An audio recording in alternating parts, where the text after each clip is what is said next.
नमस्कार। आप देख रहे हैं बिजनेस टुडे बाजार। मैं हूं हर्ष शर्मा, एक बार फिर आपके सामने हाजिर हूं मैं।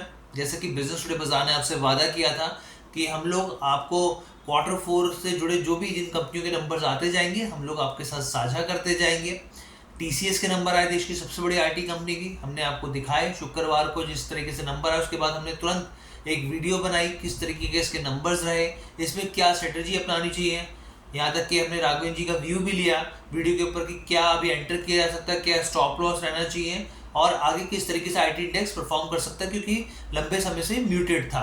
तो इस पर जानकारी हो गई। अब एक और कंपनी के रिजल्ट्स आए क्वार्टर फोर के, तो ये नंबर्स कैसे हैं इस पर हम लोग चर्चा करेंगे। इसके साथ ही इसके बिजनेस मॉडल को समझेंगे ताकि आपको पता चल सके किस तरीके से कंपनी काम करती है और इसके पूरे सिनेरियो को समझने की कोशिश करेंगे। तो बस आपको करना क्या होगा, बस इतना ही करना होगा, हमारे चैनल बिजनेस टुडे बाजार को लाइक शेयर सब्सक्राइब करना नहीं भूलना होगा। तो हम लोग यहाँ पे बात कर रहे हैं आनंद राठी वेल्थ की। जी हाँ, ये जो कंपनी है AMFI यानी कि association of mutual fund of India से रजिस्टर्ड है। इसके साथ ही ये देश की टॉप 3 म्यूचुअल फंड डिस्ट्रीब्यूटर के तौर पर ये कंपनी काम करती है। इसके अलावा जो है ये कंपनी जो है नॉन बैंक वेल्थ सोल्यूशन भी प्रोवाइड करती है, जिसमें फाइनेंशियल प्रोडक्ट डिस्ट्रीब्यूशन हो गए, टेक्नोलॉजी सोल्यूशंस हो गए, क्लाइंट को देती है ये। अब सबसे पहले इसके क्वार्टर फोर के जो नंबर आए मैं वो बताऊं, उससे पहले आप इसके बारे में जान लीजिए कि इसकी इनकम कैसे होती है और इसके साथ ही ये जो कंपनी है कितने बिजनेस के इसमें बटे हुए हैं। देखिए, जो आनंद राठी वेल्थ है बेसिकली ये as a mutual fund distributor के तौर पे काम करती है। ये क्या करती है, डिस्ट्रीब्यूट करती है म्यूचुअल फंड स्कीम्स को। पहली चीज़ हो गई। दूसरा क्या है इसका, ये क्या करती है, परचेज करती है non convertible market linked debentures को। देखिए, नॉन कन्वर्टेबल मतलब जो कन्वर्ट नहीं हो सकते, और मार्केट लिंक डिवेंचर जो होते हैं ये बेसिकली कहें कि ये आज से नहीं बल्कि 2006 से आए हुए हैं मार्केट में, तब से काफ़ी लंबा इसका इतिहास रहा है। और इसमें आप समझिए कि एफडी से ज़्यादा रिटर्न देने की क्षमता होती है। मार्केट से लिंक डिवेंचर्स होते हैं, करीब 14% तक का भी रिटर्न आता है।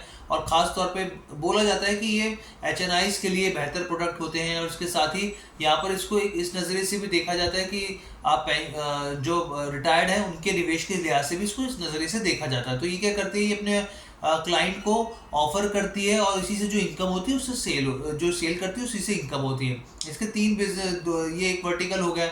यहाँ पे प्राइवेट वेल्थ है, जो मतलब यहाँ पर जो फोकस होता है इनका HNIs पर होता है। दूसरा ओमनी फाइनेंशियल एडवाइजर के तौर पे इनकी एक फर्म है, जिसमें क्या होता है high and technology solutions provide करते हैं ये जो भी क्लाइंट्स होते हैं उनको।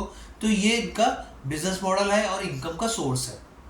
अब हम इसे क्वार्टर फोर के नंबर्स पे आते हैं। मैं एक बार BSc का जो एक बार खोल लेता हूँ। BSc में इन्होंने जो जानकारी दी है पूरी, तो देखिए इनके क्वार्टर फोर के जो FY24 फाइनेंशियल परफॉर्मेंस रही है। सबसे पहले रेवेन्यू की बात करते हैं, टोटल रेवेन्यू। अब देखिए क्वार्टर फोर FY23 में यानी कि पिछले साल की बात करें, तब इनका जो रेवेन्यू था करीब 147 करोड़ था।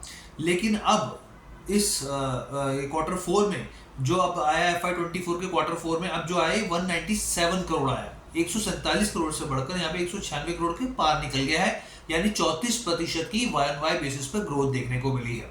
अब यहाँ पर ट्रेल रेवेन्यू की बात करते हैं। ट्रेल कमीशंस होती है म्यूचुअल फंड डिस्ट्रीब्यूटर्स के तौर पे, तो यहाँ पर ये रेवेन्यू की बात कर रहे हैं। यहाँ पर ट्रेल रेवेन्यू की बात की जाए तो वित्त वर्ष 2023 के क्वार्टर फोर में ये करीब 49 करोड़ इनका ट्रेल रेवेन्यू रहा था, जो कि अब इस चौथे क्वार्टर में इस वित्त वर्ष जो खत्म हो गया यहाँ पर, उसका करीब यहाँ पे 49 करोड़ से बढ़कर 80 करोड़ हो गया, यानी 65% की YoY बेसिस पर यहाँ पे ग्रोथ देखने को मिली है।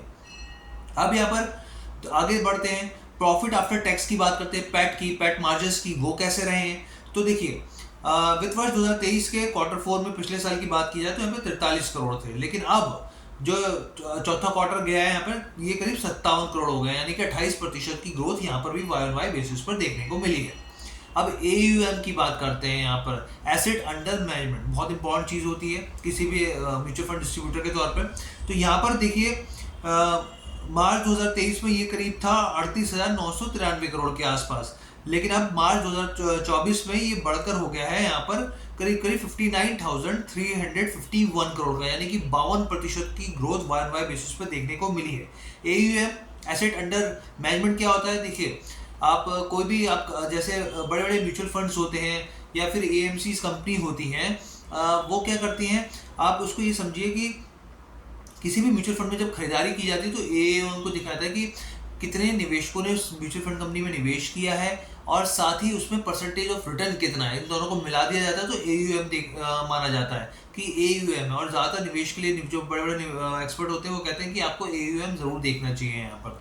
तो यहाँ पर ये जो है करीब 52% का ग्रोथ देखने को मिली है। साथ ही यहाँ पर बोर्ड ऑफ डायरेक्टर ने रिकमेंड की भी किया कि फाइनल डिविडेंड 9 रुपये प्रति शेयर के हिसाब से दिया जाएगा। तो ये चीज़ तो मैंने आपको बता दी अब कि भाई AUM में क्या ग्रोथ है। अब एबिटा की बात करते हैं, एबिटा भी बहुत इंपॉर्टेंट चीज़ होती है।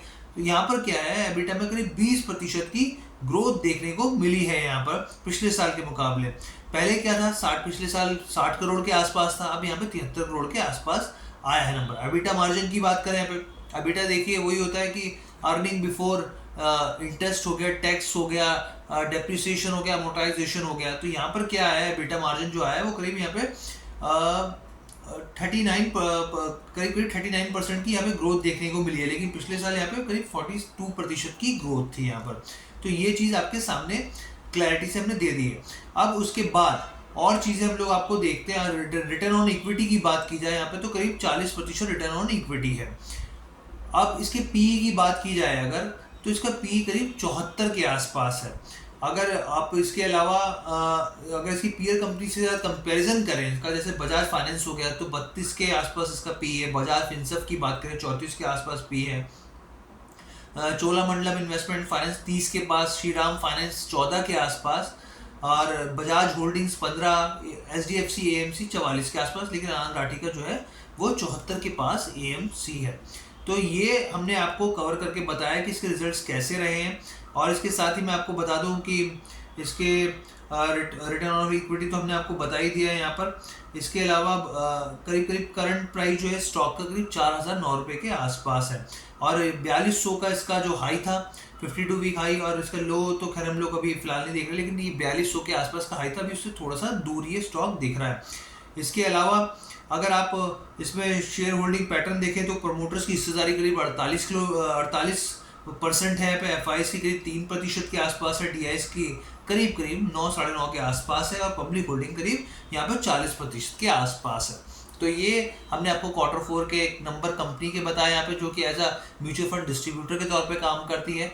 कैसी लगी आपको वीडियो आप हमें ज़रूर बताइएगा, और हमारी यहाँ पे आपको साफ कर दे कि हमारी तरफ से यहाँ पे किसी भी कंपनी, स्टॉक, म्यूचुअल फंड में खरीदारी की कोई सलाह नहीं होती। हमारा काम जो है एज अ जर्नलिस्ट के तौर पे आपको बताना है, खबरों को समझाना है कि भाई खबरें क्या चल रही हैं बाजार में, किस तरीके के नंबर्स आ रहे हैं। कैसी लगी आपको ये वीडियो कमेंट करके ज़रूर बताइएगा।